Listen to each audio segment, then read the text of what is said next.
तो आज हम लोग देखेंगे fluid connective tissue. Connective tissue के बारे में हम लोग देख रहे थे। तो कनेक्टिव टिश्यू में दिखाए थे connective tissue proper, skeletal tissue दो हुआ, और कनेक्टिव टिश्यू का लास्ट टॉपिक है फ्लूइड कनेक्टिव टिश्यू। अब ये देखना है कि फ्लूइड कनेक्टिव टिश्यू में आता क्या है। तो पहले बतला दे कि इसमें ये दो पार्ट्स होगा। एक हो गया रक्त यानी ब्लड, और दूसरा है लसिका। लसिका यानी लिम्फ। लसिका को लिखते हैं लिम्फ। अब रक्त क्या है, क्या इसका फंक्शन है, इसमें कौन कौन से पार्ट्स हैं, ये देखना है। तो देखिए अब हेडिंग बनाएंगे हम लोग रक्त। रक्त को लिखते हैं ब्लड।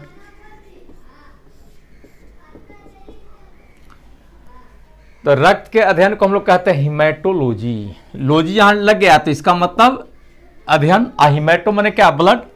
तो रक्त के अध्ययन को हम लोग कहेंगे हिमेटोलॉजी।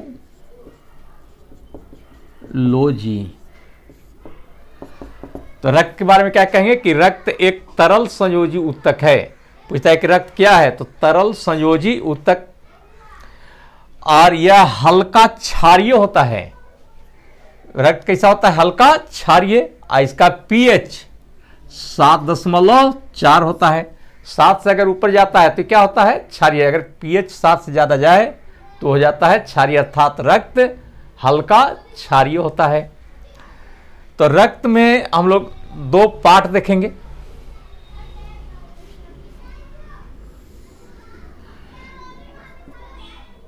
एक हो गया ब्लड प्लाज्मा, रक्त प्लाज्मा। रक्त प्लाज्मा, इसको इंग्लिश में कहते हैं ब्लड प्लाज्मा। एक है रक्त प्लाज्मा और दूसरा रक्त कणिका या रक्त कण, ब्लड कार्पसल्स। रक्त कोशिका भी कहते हैं, ब्लड सेल्स कहते हैं, या इसको रक्त कण भी कहते हैं। तो ब्लड कार्पसल्स, कार्पसल्स। तो रक्त में दो पार्ट, रक्त प्लाज्मा और रक्त कण। तो रक्त में रक्त प्लाज्मा की मात्रा होता है 55%। रक्त प्लाज्मा की मात्रा पूछता है कि रक्त में कितना होता है, तो 55%, और रक्त कण कितना हो गया, 45%। अब रक्त प्लाज्मा के बारे में देखें कि रक्त प्लाज्मा होता क्या है। रक्त प्लाज्मा रक्त प्लाज्मा ब्लड रक्त प्लाज्मा। तो रक्त प्लाज्मा में 90% जल,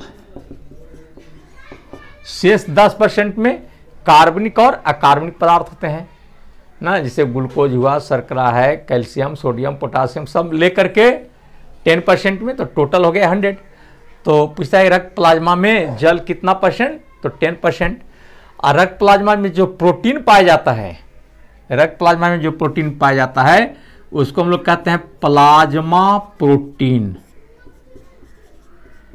प्लाज्मा प्रोटीन। और प्लाज्मा प्रोटीन में होता है जैसे एल्बुमिन, ग्लोबुलिन,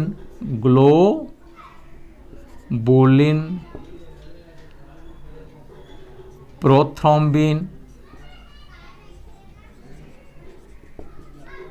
फाइब्रिनोजेन। ये प्लाज्मा प्रोटीन कहलाते हैं जो प्लाज्मा में पाए जाते हैं।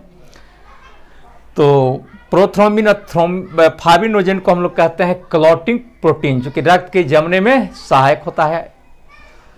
तो ये हो गया ब्लड प्लाज्मा। अब ब्लड प्लाज्मा में पाए जाते हैं रक्त कण।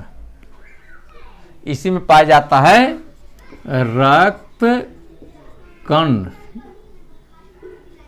Blood corpuscles.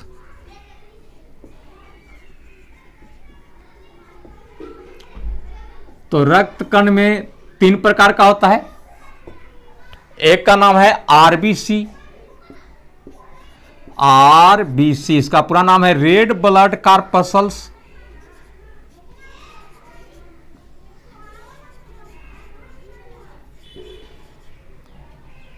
हिंदी में कहते हैं लाल रक्त कण, या एक और नाम इसका है एराइथ्रोसाइट्स। एराइथ्रोसाइट्स ये इंपॉर्टेंट है, पूछता है कि निम्नलिखित में किसे एराइथ्रोसाइट कहते हैं, तो आरबीसी को। दूसरा रक्त कण का नाम है डब्ल्यूबीसी। इसका पूरा नाम है व्हाइट ब्लड कॉर्पस्कल्स।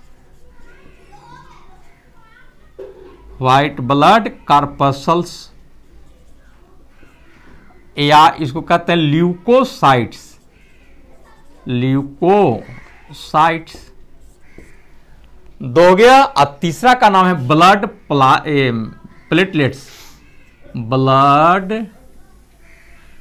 प्लेटलेट्स इसको हम लोग थ्रोम्बोसाइट्स भी कहते हैं, या थ्रोम्बोसाइट्स।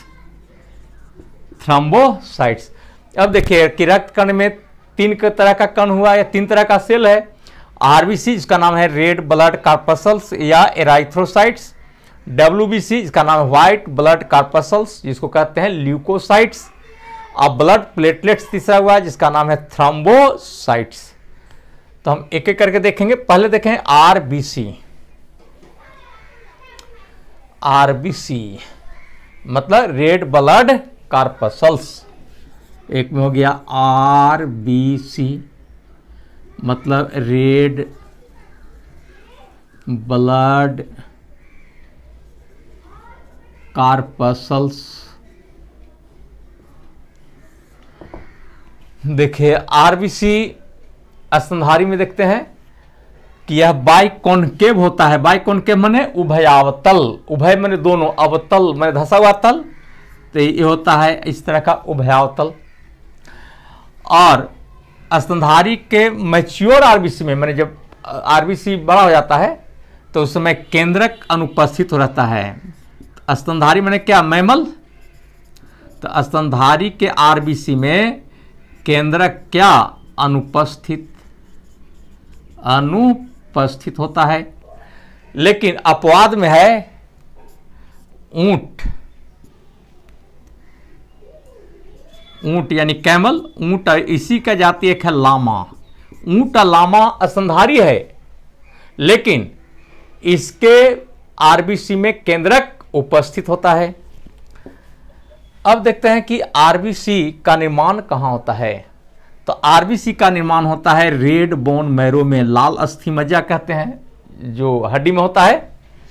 रेड बोन मैरो ये हड्डी में होता है जहां पर आरबीसी का निर्माण होता है। और एम्ब्रियोनिक अवस्था में, जैसे बच्चा जब गर्भाशय में रहता है अनडेवलप्ड स्टेज में, तो उस समय आरबीसी का निर्माण लीवर में होता है। किस कंडीशन में, एम्ब्रियोनिक कंडीशन में, मतलब भ्रूणावस्था में। तो भ्रूणावस्था में आरबीसी का निर्माण लीवर में होता है, लेकिन जन्म के बाद आरबीसी का निर्माण कहाँ, रेड बोन मैरो में होता है। अब देखते हैं कि प्रति घन मिलीमीटर में इसकी संख्या है 45 लाख से 50 लाख तक प्रति घन मिलीमीटर। प्रति घन मिलीमीटर माने 1 घन मिलीमीटर में इसकी संख्या 45 से 50 लाख होता है। जब ओल्ड हो जाता है आरबीसी, तो ओल्ड आरबीसी नष्ट हो जाता है कहां, तो लीवर में और स्प्लीन में। स्प्लीन को कहते हैं हिंदी में प्लीहा। लीवर यानी यकृत, प्लीहा को तिल्ली भी कहते हैं। जब आरबीसी ओल्ड हो जाता है तो ये नष्ट होता है लीवर में और स्प्लीन में। इसलिए स्प्लीन को कहा जाता है आरबीसी का कब्रगाह। स्प्लीन को कहेंगे आरबीसी का कब्रगाह। और आरबीसी का जीवन काल, मैंने एक बार जैसे आरबीसी बना तो कितने दिन तक रहेगा, तो लगभग 120 दिन। यानी आरबीसी का लाइफ स्पेन कितना है, जीवन काल कितना है, तो 120 दिन का है। अब देखते हैं कि आरबीसी में एक प्रकार का वर्णक होता है जिसका नाम है हीमोग्लोबिन।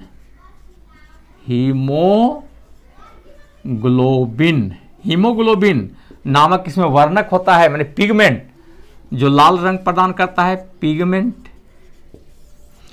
हीमोग्लोबिन में, ये आरबीसी में हीमोग्लोबिन नामक वर्णक होता है जो लाल रंग प्रदान करता है। और हीमोग्लोबिन में क्या रहता है, तो इसको तोड़िए, हीम और ग्लोबिन। तो हीम में क्या रहता है, आयरन, और ग्लोबिन यानी प्रोटीन। तो 4% हीम हो गया और ग्लोबिन 96%। और हीमोग्लोबिन में जो आयरन रहता है वो फेरस आयन के रूप में रहता है, फेरस आयन के रूप में रहेगा। पूछेगा, ये बहुत अंदर से क्वेश्चन है कि हीमोग्लोबिन में आयरन किस रूप में रहता है, तो फेरस आयन के रूप में रहता है। और ये कैसा रंग देगा, तो लाल रंग प्रदान करता है। अब देखते हैं आरबीसी का कार्य। तो आरबीसी ऑक्सीजन और कार्बन डाइऑक्साइड का परिवहन करता है, माने ऑक्सीजन को सेल में पहुंचाएगा, वो ऑक्सीजन सेल में ग्लूकोज को तोड़ता है, जिसके फलस्वरूप कार्बन डाइऑक्साइड बनता है, एनर्जी बनता है। तो कार्बन डाइऑक्साइड को फिर आरबीसी बांध करके बाहर निकालता है। तो आरबीसी का काम हो गया ऑक्सीजन और कार्बन डाइऑक्साइड का परिवहन। तो ये देख रहे थे हम लोग आरबीसी। दूसरा देखते हैं डब्ल्यूबीसी। इसका नाम white blood corpuscles.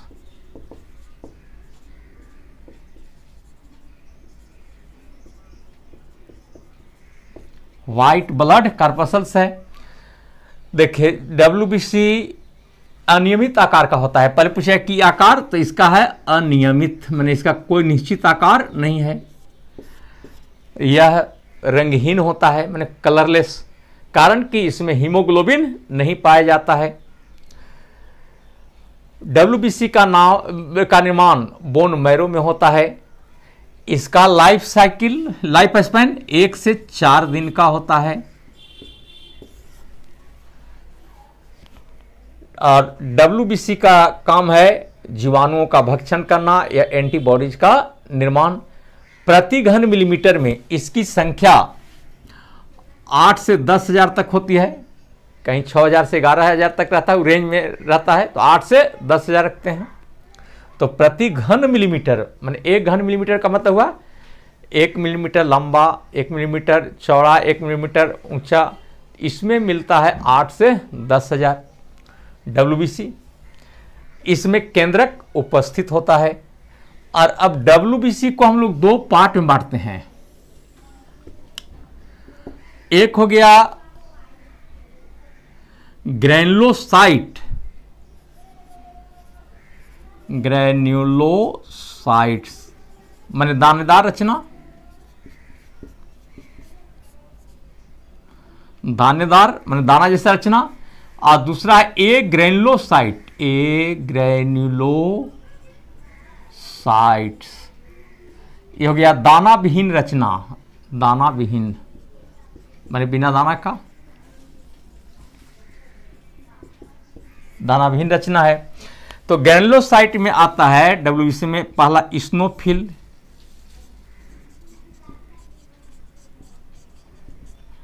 Eosinophil Hindi में यही लिखते हैं इस्नोफिल, ऐसे इस्नोफिल। दूसरा है बेसोफिल,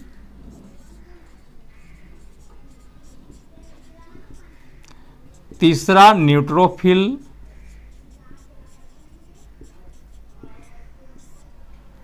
तीन तरह का हो गया ग्रैन्युलोसाइट में। अब एक ग्रैन्युलो में होता है मोनोसाइट 1 नंबर, और दूसरा लिम्फोसाइट्स।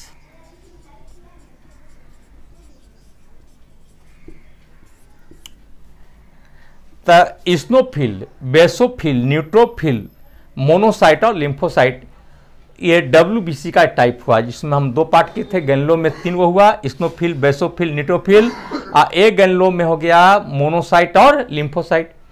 तो इस्नोफिल, बेसोफिल, न्यूट्रोफिल और मोनोसाइट ये जीवाणुओं का भक्षण करता है, इसको कहते हैं फैगोसाइट्स। और लिम्फोसाइट एंटीबॉडीज का निर्माण करता है। पूछता है कि कौन सा डब्ल्यूबीसी एंटीबॉडीज बनाता है, तो लिम्फोसाइट। बहुत उपयोगी है क्वेश्चन कि लिम्फोसाइट किसका निर्माण करता है, तो एंटीबॉडीज का। एंटीबॉडीज क्या है, तो एक प्रकार का एक प्रोटीन है जो रोग प्रतिरक्षी होता है और रोग से हमें सुरक्षा देता है। तो इस तरह से हम लोग डब्ल्यूबीसी का पार्ट देखे। अब देखते हैं डब्ल्यूबीसी का कार्य क्या है। तो जान गए कि डब्ल्यूबीसी का काम है बाहर से जो जब जीवाणु जाएगा उसको नष्ट करना, और दूसरा कार्य इसका है एंटीबॉडीज का निर्माण में रोग प्रतिरक्षी पदार्थ का निर्माण।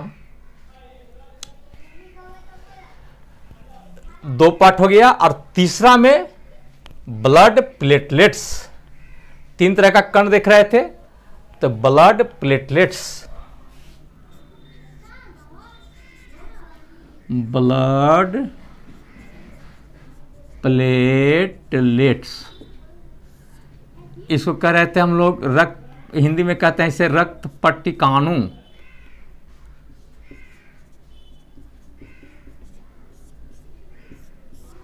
रक्त पट्टिकाणु यानी ब्लड प्लेटलेट्स, इसी का दूसरा नाम और थ्रोम्बोसाइट दे रहे थे, थ्रोम्बोसाइट्स। देखिए ये भी रंगहीन होता है, इसमें भी कोई कलर नहीं, ये सूक्ष्म कण जैसा रचना होता है।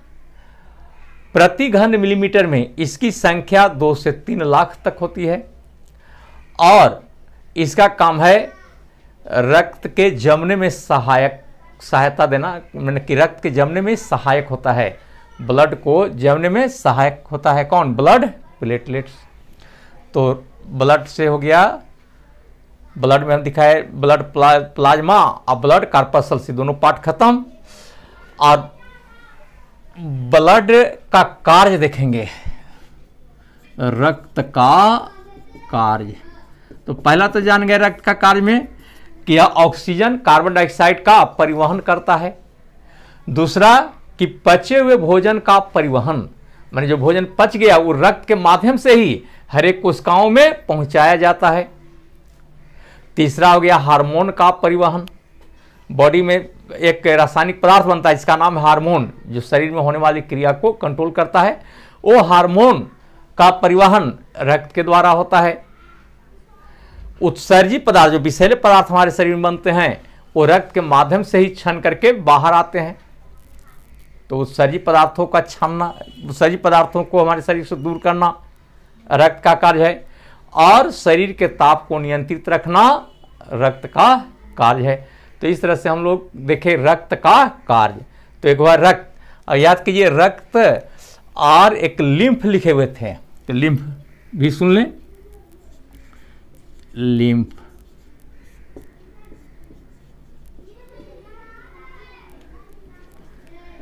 इसको लसिका भी कहते हैं, लसिका। तो देखिए ब्लड रंगीन हम दिखा रहे थे ना, ब्लड रंगीन होता है, लेकिन लसिका होता है रंगहीन। रंगहीन होने का मतलब कि इसमें आरबीसी नहीं होता है, इसमें डब्ल्यूबीसी रहता है, और डब्ल्यूबीसी में लिम्फोसाइट की मात्रा अधिक होती है। इसमें फास्फोरस या कैल्शियम की मात्रा कम, कार्बन डाइऑक्साइड की मात्रा अधिक रहता है। और इसका काम है भोज्य पदार्थों का परिवहन। भोज्य पदार्थ में जैसे वसा का परिवहन, वसा लार्ज मॉलिक्यूल होता है, तो वसा का परिवहन किसके द्वारा होता है, तो लिम्फ के द्वारा होता है। लिम्फ एक नली के द्वारा ना परिवहन करता है, इसका नाम है लिम्फ वेसल बोलते हैं, लसिका वाहिनी या लैक्टिक वेसल भी बोलते हैं, लसिका वाहिनी कहते हैं। और इसका एक काम हो गया कि एंटीबॉडीज का निर्माण करेगा, ए रोग से हमें छुटकारा दिलाएगा। तो इस तरह से अभी हम लोग देख रहे थे फ्लूइड कनेक्टिव टिश्यू। तो ये कनेक्टिव टिश्यू का टाइप था। और अब हेडिंग देंगे, कनेक्टिव टिश्यू हो गया, पहला हो गया एपिथेलियल टिश्यू, दूसरा कनेक्टिव टिश्यू, कनेक्टिव टिश्यू का ये पार्ट था। और अगला पेशी उत्तक मस्कुलर टिश्यू, पेशी उत्तक। 3 नंबर में पहला था एपिथेलियल टिश्यू, दूसरा कनेक्टिव टिश्यू और तीसरा पेशी उत्तक मस्कुलर टिश्यू। मस्कुलर टिश्यू, पेशी उत्तक। देखिए पेशी उत्तक का काम क्या है कि पेशी उत्तक का काम है अंग को गति प्रदान करना। पेशी का काम होता है अंगों में गति लाना, अंग में गति प्रदान करना। और ये रहता है रेशेदार रचना होता है। और पेशी उत्तक को हम लोग 3 पार्ट में बांटते हैं। पेशी उत्तक 3 तरह का, एक का नाम है अरेखित पेशी,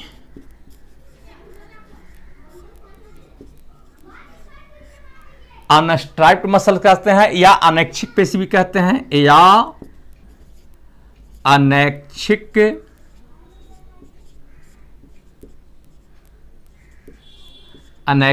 पेशी जो कहते हैं अनस्ट्राइप्ड मसल्स, अनस्ट्राइप्ड मसल्स और अनवॉलंटरी मसल्स, अनवॉलंटरी मसल्स। दूसरा रेखित पेशी या इसी का नाम है कंकाल पेशी, जिसको कहते हैं स्ट्राइप्ड मसल्स या ऐच्छिक पेशी भी बोलते हैं। एक और नाम है ऐच्छिक पेशी, ऐच्छिक पेशी इंग्लिश में कहते हैं स्ट्राइप्ड मसल्स और स्केलेटल मसल्स और वॉलंटरी मसल्स। और तीसरा है हृदय पेशी यानी कार्डियक मसल्स, हृदय पेशी यानी कार्डियक मसल्स, कार्डियक मसल्स, हृदय पेशी। तो ये 3 तरह का पेशी उत्तक है। तो हम एक एक करके दिखा दें। 3 प्रकार के पेशी उत्तक में पहला है अनैच्छिक पेशी या अरेखित पेशी।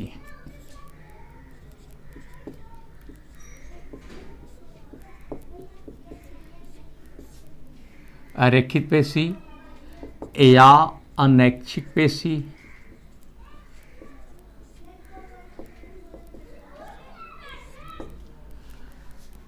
अनैच्छिक का मतलब हुआ कि वैसे पेशी जो हमारे इच्छानुसार काम नहीं करें, तो उसको कहा जाता है अनैच्छिक पेशी। मान लीजिए पाचन तंत्र में आहार नाल है, भोजन अगर लेते हैं और बीच में जाकर के कहेंगे कि अब रुक जाओ, तो रुकेगा नहीं, हमारा कहना नहीं मानेगा। तो अब यूरिनरी ब्लैडर है मैंने मूत्र नली में, इसमें अनैच्छिक पेशी जो हमारे इच्छानुसार काम नहीं करता है। तो ये रहता है किस तरह की लंबी रचना होती है और ये धागे जैसा रचना का बना होता है, जिसका नाम है मायोफाइब्रिल। धागा का नाम क्या है? मायोफाइब्रिल। धागा जैसा रचना होता है, इसका नाम मायोफाइब्रिल। इसी में केंद्रक होता है और इसमें एक तरह का द्रव्य होता है जिसका नाम है सार्कोप्लाज्म। तो कहिए कि ये पेशी ऊतक में या कहिए अरेखित पेशी हो या रेखित पेशी, इसमें एक प्रकार का द्रव्य होता है जिसका नाम है सार्कोप्लाज्म। सार्कोप्लाज्म, द्रव का नाम सार्कोप्लाज्म। पूछ देता है कि पेशी ऊतक में पाए जाने वाले द्रव्य को क्या कहते हैं, तो सार्कोप्लाज्म। और उस पर से एक रचना से घिरा होता है, इसका नाम है सार्कोलेमा। ना झिल्ली जैसी रचना से घिरा होता है, इसका नाम है सार्कोलेमा। तो सार्कोप्लाज्म किससे संबंधित, तो पेशी ऊतक से। रेखित अरेखित समय होता है द्रव्य, तो हो गया सार्कोप्लाज्म, और घेरा ऊपर से जो घेरा रचना होता है उसका नाम है सार्कोलेमा। इसका क्या कि यह अनैच्छिक कार्यों को नियंत्रित करेगा ना, यह हमारी इच्छानुसार काम नहीं करेगा। तो हो गया अरेखित पेशिया। इसमें जो मायोफाइब्रिल देखे यूनिन्यूक्लिएटेड होता है, माने एक केंद्रक होता है इसमें, यूनिन्यूक्लिएटेड। पूछता है कि मायोफाइब्रिल में कितना केंद्रक होता है, एक केंद्रक, दो केंद्रक, बहुत केंद्रक, तो एक केंद्रक। उसके बाद 2 नंबर में देखे थे रेखित पेशी, रेखित पेशी या ऐच्छिक पेशी, ऐच्छिक पेशी या कंकाल पेशी।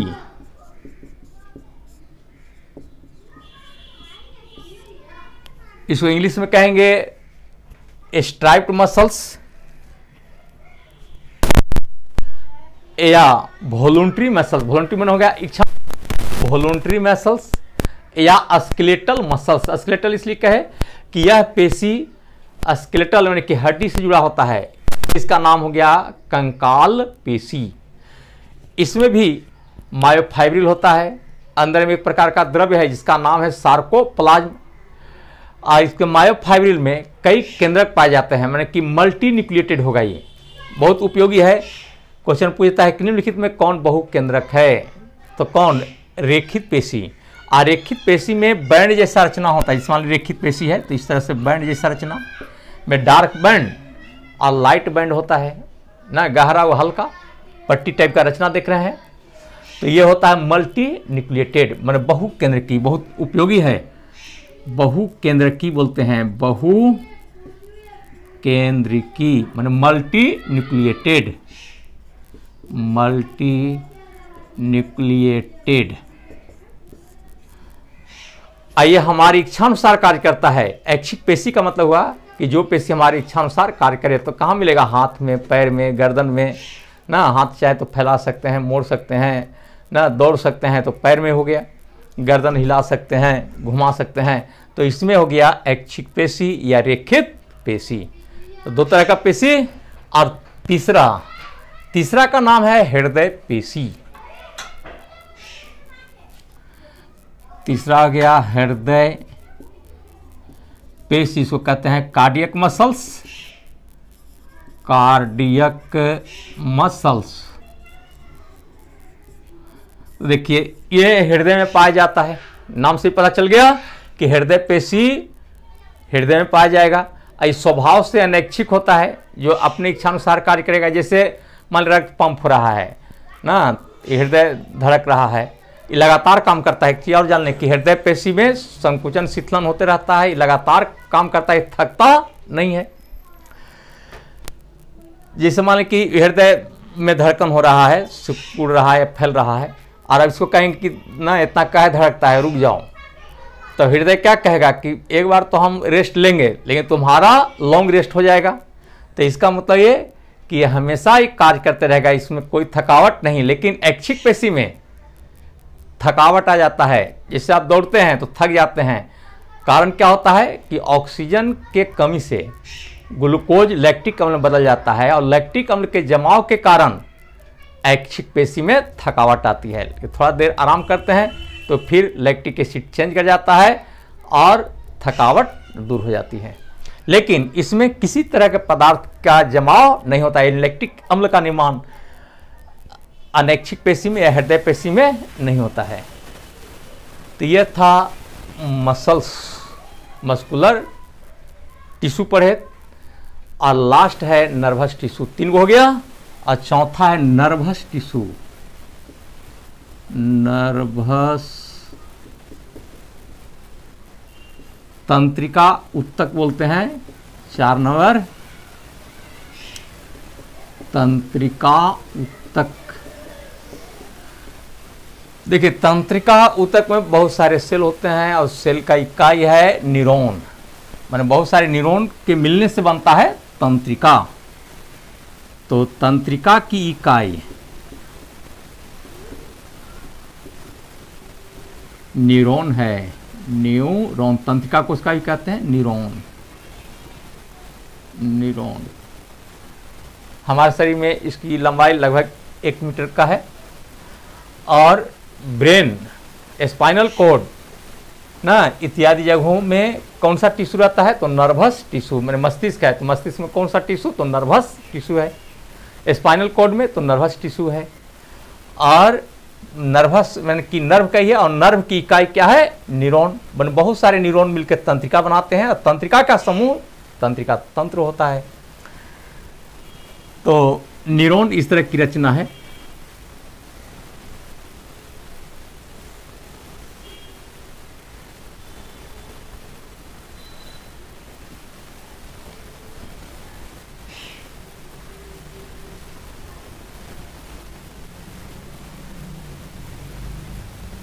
रचना पूछता है कभी कि न्यूरॉन में कौन कौन सी रचना होती है, डेंड्रॉन किससे संबंधित रचना है, इस तरह का क्वेश्चन पूछता है ऐसा। लेकिन देख लें हम लोग फिगर में।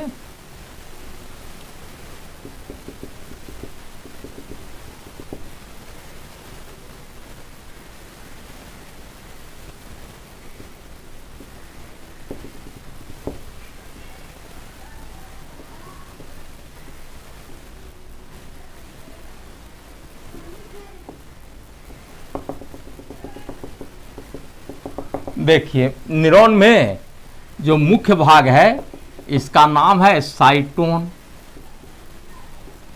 न्यूरॉन का मुख्य भाग साइटोन कहलाता है। साइटोन से उंगली जैसी रचना निकली हुई है, इसका नाम डेंड्रॉन। और डेंड्रॉन से पतली रचना है, इसका नाम डेंड्राइट्स। डेंड्राइट्स है।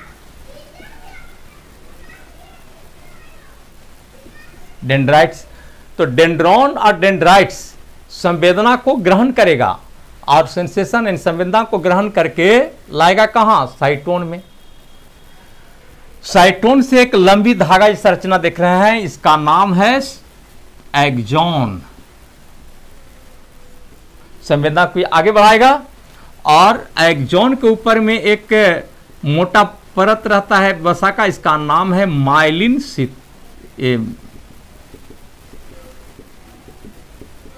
Myelin sheath. Myelin sheath.